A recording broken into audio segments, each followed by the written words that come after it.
The Bible Study Podcast, episode 470. Today, the Bible Study Podcast continues the study of the book of Proverbs with chapter 9.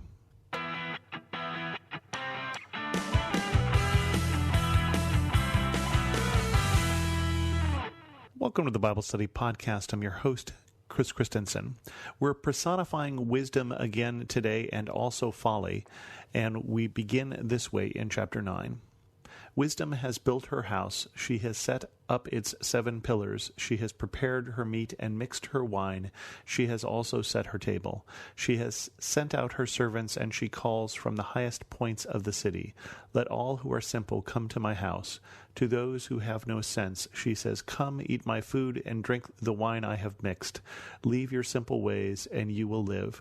Walk in the way of insight.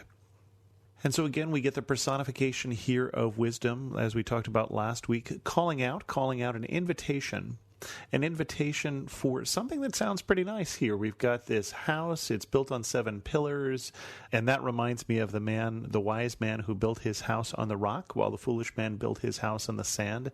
Some work went into building a house on 7 pillars. Some work goes into the obtaining of wisdom. Not just the attaining of knowledge, remember. Wisdom is more about the decisions we make than it is the things that we know.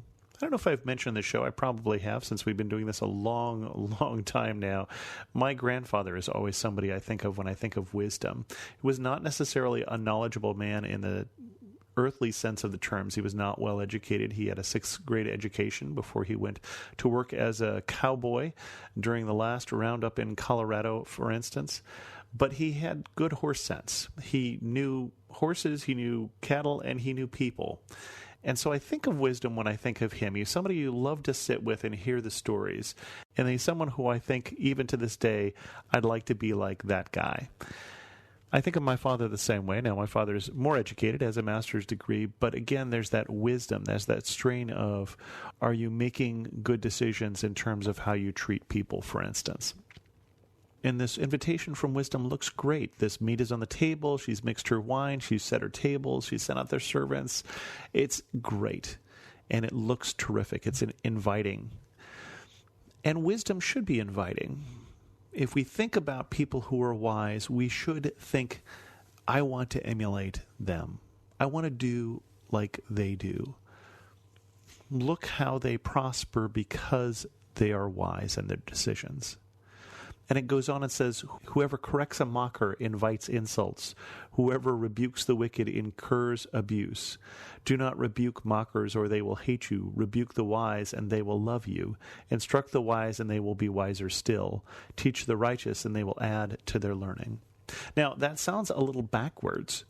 If you're correcting a mocker, that's somebody who needs corrections, and he's saying all you're going to get from that is insults. You're talking about correcting someone who is being foolish, and they won't value it. But to the wise person, correction is an opportunity to learn. It's an opportunity for growth. So rebuke the wise, and they will love you. Now, how do we respond when we are corrected? Do we get all huffy? Do we get all full of pride because I can't possibly be wrong? If you can't possibly be wrong, you are quite possibly unteachable and therefore not wise. Right? We should respond with, I may or may not be wrong. Let's look at this. You don't have to necessarily assume that everybody who corrects you is correct, but the wise person is open to the possibility that they may be wrong and values correction. Because it is by correction that we avoid mistakes. It is by correction that we learn more still. Instruct the wise, and they will be wiser still. Teach the righteous, and they will add to their learning. The fear of the Lord is the beginning of wisdom. We may have heard that before in this book. And knowledge of the Holy One is understanding. For through wisdom your days will be many, and years will be added to your life. If you are wise, your wisdom will reward you. If you are a mocker, you alone will suffer. It's interesting here that mocker, the second time it's come up in this chapter, is put in the category of foolish, in the category of unwise. Now, I would have to say that I have a sarcastic streak, and so there's a bit of a mocker in me. So what does Solomon mean by a mocker? It's somebody who is looking to tear down, right? It's somebody who is looking to, especially publicly, mock someone. And usually we tear people down. Usually we push other people down so that we can try and raise ourselves up. And that is the behavior here, I think, that Solomon is talking about, that he's saying is unwise. And you alone will suffer. You're not going to make a lot of friends by being a mocker. And so it has its own reward, but that reward is not good. And then all of this is contrasted here in the ending of this chapter with folly. Folly is an unruly woman. She is simple and knows nothing. She sits at the door of her house on a seat at the highest point in the city, calling out to those who pass by, who go straight on their way, "Let all who are simple come to my house." To those who have no sense, she says, "Stolen water is sweet, food eaten in secret is delicious." But little do they know that the dead are there, that her guests are deep in the realm of the dead. Well, that is pretty darn creepy here. But it's saying there are other voices calling out to us besides the voice of wisdom. And the voices here are voices that are talking about maybe a shortcut from the path that we're on. Right? Again, we've got this sense here in Proverbs of a path, that our life is a path that is heading in a direction. And that direction should be a direction towards God. So she's calling out to those who are straight on their path and saying, "Come to my house. Stolen water sweet, food eaten in secret is delicious." Stolen water, food eaten in secret is saying, take some shortcuts. You know, there must be an easier way than that hard work that you're thinking about. What if we just take what somebody else has? What if we just take a few shortcuts? That straight way that you're going on, that can't be the fastest way. Come here, come to my house. But it's saying it's a house of the dead. Her guests are deep in the realm of the dead.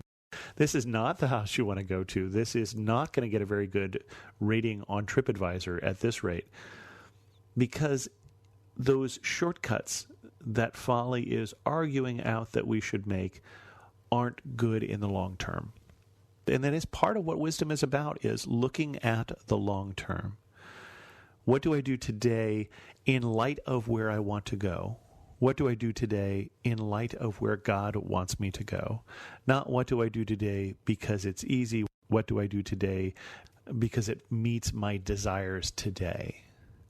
Wisdom is looking over that hill and looking over that horizon, looking at a path and looking at a direction. And folly is saying, take some shortcuts. Everybody does. Everybody does that. But folly is not taking us in the direction that is good for us, not taking us in the direction we really want to go, at least.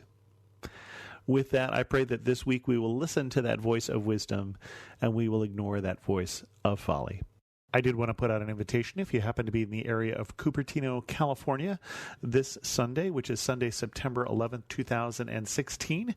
I will be preaching at my home church, which is Bethel Lutheran Church in Cupertino, California, at both the early service, which is traditional, and the late service, which is contemporary. I'd love to have you come and join me. If you have any questions, send an email to host@thebiblestudypodcast.com.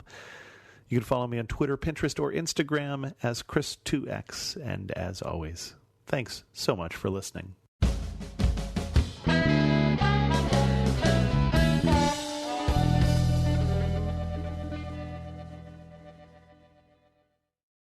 Hello, my name's Rachel Carmen, and I want to invite you to come over and listen to my podcast. It's called Real Refreshment. For years and years as a young mother, I chased after the wind, thinking that the world could offer me the refreshment I longed for.